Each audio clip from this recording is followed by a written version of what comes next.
Standing here beside San Geronimo Creek in the Lagunitas watershed as the county supervisor that's working on the policies that are going to return the fish to the creek but also respect the rights of our property owners, I'm convinced that we can do this. The history of salmon in California is part of a deep cultural tradition. It's part of our food supply. It's a remarkable story of the web of life, and salmon are an important part of our creek system here. Lagunitas Creek is actually one of very few creeks in the state of California where the coho salmon still return, and we in this valley and this community need to do everything we can to do our part to keep this species alive and to bring them back from the brink of extinction. And we can do that. It's important that salmon have creeks that don't have sediment, don't have pollution, and that they have overhanging vegetation to keep the waters cool in the summertime. All of these things are well understood in science. We need to understand them in our community, and we can do this. We can make our valley a place where salmon thrive and families thrive. The most important thing to protect our salmon is to understand what we can do and to help educate folks in this community and around the county. The fire department, working with our board of supervisors, has put together a brochure that will identify the ways that each of us can be a part of bringing our salmon back to these incredible coastal streams. So to help us all understand what this brochure can do, I'd like to introduce you to our County Fire Chief, Jason Weber. And he'll take us through what we're trying to do and what role the fire department can play in helping folks understand how to manage their vegetation and enjoy their lives. Hi, Jason Weber, Marin County Fire Department. Thanks for being with us here today. I want to talk to you a little bit about fire safety and environmental preservation, the combination, as well as the partnership between the Marin County Fire Department and the residents of San Geronimo Valley in creating a safe and wonderful place to live alongside the Lagunitas Creek. I've been to hundreds of wildland fires across the state of California and seen catastrophic devastation secondary to major wildland fires, and we want to prevent that here in this valley, and that's truly a partnership between you, the resident, and us, the fire department. And I want to extend the invitation to you to give us a call. Let us come out and help you work on a plan to address the defensible space. We're here in a backyard alongside the Lagunitas Creek today, and you can see what a wonderful job this resident has done in creating an environment that is both fire safe as well as conscious of the sensitivity of Lagunitas Creek. And that's really what we're looking for, and we want to work with you in making that possible.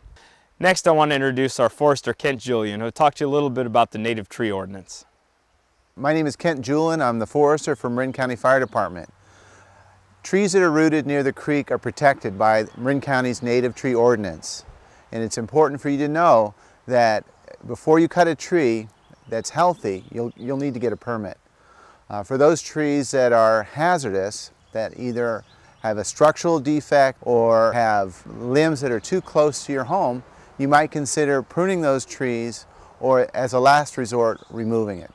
Trees that are damaging foundations, are a hazard, those trees are exempt from the tree ordinance and you can remove them without a permit. We encourage people to photograph any tree that's removed that's presumed to be exempt from the ordinance so that you have proof that your tree was hazardous and that's why you removed it.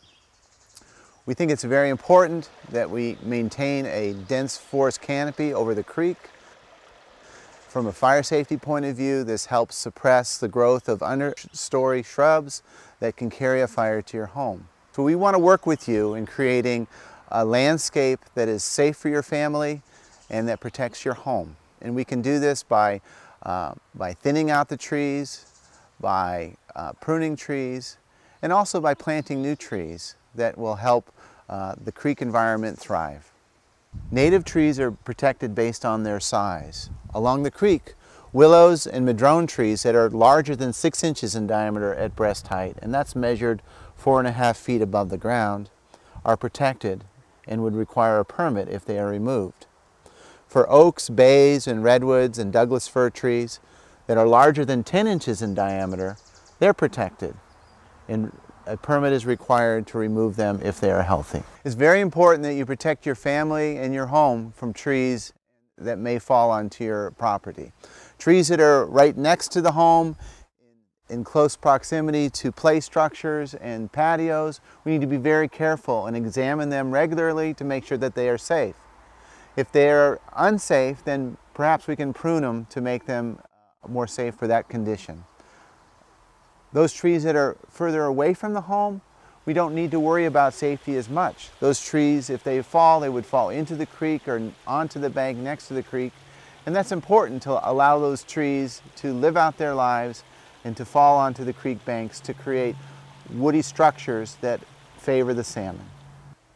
Our trees are very important. They add value to our properties.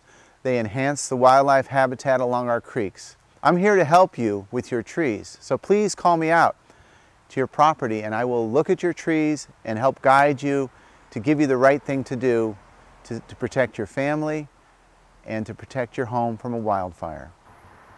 This video is helping us all understand the things that each of us can do to keep the salmon without losing what we treasure about living out here.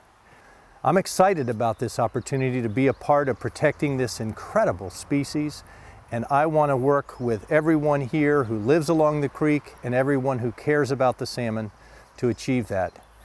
There are important ways to manage our vegetation so that we are a part of the solution without giving up the valued backyards and opportunities for our families. We can have it all in this valley. Let's do it.